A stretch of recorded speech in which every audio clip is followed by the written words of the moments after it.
And then a big thing we're looking for is, as I stated, we're in the scoping now. So for the next foreseeable couple of months, we're here to hear comments, ideas. At the end of the presentation, there'll be a web link you can click on, an email. You can send your comments, ideas, desires. If you're a willing landowner, those are some of the things we're looking for. Good. So the problems that we're kind of experiencing right now is we have limited placement site options for the current dredging needs that we have. So in pools 3 and 4, we only have a couple options right now. So that's currently Hastings placement site, Core Island in pool 3, and then we have an agreement with the city of Red Wing here for placement at the Red Wing Commercial Harbor. So those are our current placement site options. So those options are kind of limiting and not allowing us to, actually dredge what we actually feel like we may need to dredge.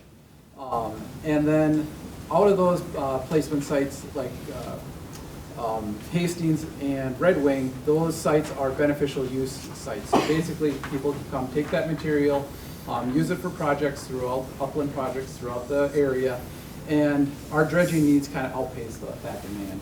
So that's what's kicking off this plan, where we're trying to look for more options in the local area. And then, we have uncertainty in our river dynamics. So dredging needs are increasing over time. As we move forward, we're experiencing more need to dredge to maintain that channel. So our placement site needs are increasing over time too. So, and then the general objective of this plan is to secure sufficient dredging placement needs within pool 3 and upper 4 that can support us for a minimum of 20 years. So we can move on to the next.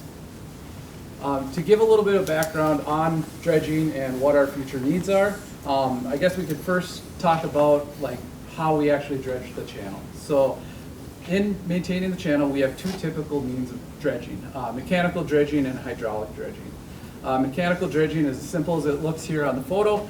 It is an excavator on a barge where it reaches down to the river bottom, scoops out that material, it's placed on a transport barge, and then moved to a placement site, usually river adjacent. So that's primarily our method of dredging on the channel here. And then we also have hydraulic dredging. So in our district, we use the core dredge gets, and that will do hydraulic dredging where it works like a vacuum.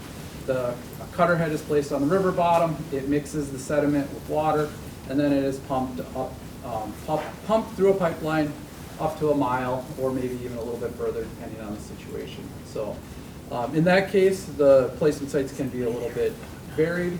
They can be a little bit off the channel. However, you do got to deal with the return water with hydraulic dredging. And then when we look at our needs for the next 20 years, we're looking at needing to handle about 4 million yards over the next 20 years. So this is broken down over here in the graphic by pool. So we're looking at about 1.6 million cubic yards in pool 3, and then about 2.4 million cubic yards in pool 4, in upper pool 4 that we need to handle. So over time, that's what this plan is. Goal is to kind of find placement sites for that amount of quantity. What were those numbers again? 6 million? 4 million. 4 million. 4 million overall. 4 million. Yep. So 1.6 pool 3, 2.4 pool 4, upper pool 4. And then we have currently, throughout the district, we have several different types of placement sites. We have open beneficial use sites. So these are like the Red Wing Commercial Harbor site, where dredge material is available for public and contractor use. We have transfer placement sites. So these are the islands in the channel. The most familiar most people are with these are down in Wabasha. So the island transfer sites down there, where we temporarily place material on these islands and then we move them off at bulk locations. So. And then there's project-specific beneficial use. So this can be, island building. So we got the Pierce County Islands and other projects that are happening throughout our district. And then, other larger beneficial use things like, construction projects, other habitat work, things like that. So kind of bringing it back, we talked a lot about beneficial use. What we're looking for here is Eric identified as like the Pierce County Islands. I don't know if you're familiar with it. It's just north of Wakuta on the Wisconsin side. And so the Corps has identified 13 categories of different type of beneficial use. We've kind of said already the common ones here. You see it for project for restoration. We have authorities for building islands. We have authorities for preparing and mitigating actions by the navigation channel. And so we kind of try to stay in those categories. Outside of that, you'll often see beneficial use such as cattle bedding is a growing market. It's pretty common on some dairy farms. But this is kind of what we want you to understand we would prefer to use the material for. The goal is to use it beneficially rather than just kind of putting it somewhere and walking away. And what we're looking for from the stakeholders in the process, we're looking for two things, like landowners, a willingness to sell or have a need for material. We have mechanisms that we don't necessarily have to outright buy the land. We can enter in temporary agreements where we can place X amount of material during a specified 5-year period. So like, if you're willing to sell or you're willing to need the material for a certain amount of time, that's one thing we're looking for. But from the public, we're generally looking for project ideas, comments on how we're going. So we want to keep this whole process transparent and open.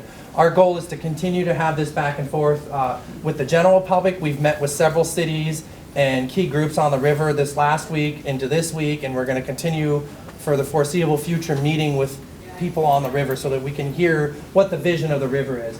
And then, continue to ask these questions. We'll provide a link where you can send feedback. You can continue to let us know where there's issues at. And then just spread the word. Like, the Corps is trying to get everybody in the process. We want this to be something open. We want this to be involved, and we want it to be in a way that can, keep the public participating. And so, as kind of stated, you can scan that QR code that will take you to the Corps Dredge Material Management page. On there, you can see all the dredge material plans that we've done so far. We've done a few of them. We have one that's currently in the review process. This is the one we're initiating right now. And then additionally, the email at the bottom, which is also in the handouts that were on the table. That's where you can send your information, any contacts. Some of us here tonight are available to hear from you. Right now, you want any questions, you want to talk about any ideas you have, that's kind of what we're here for.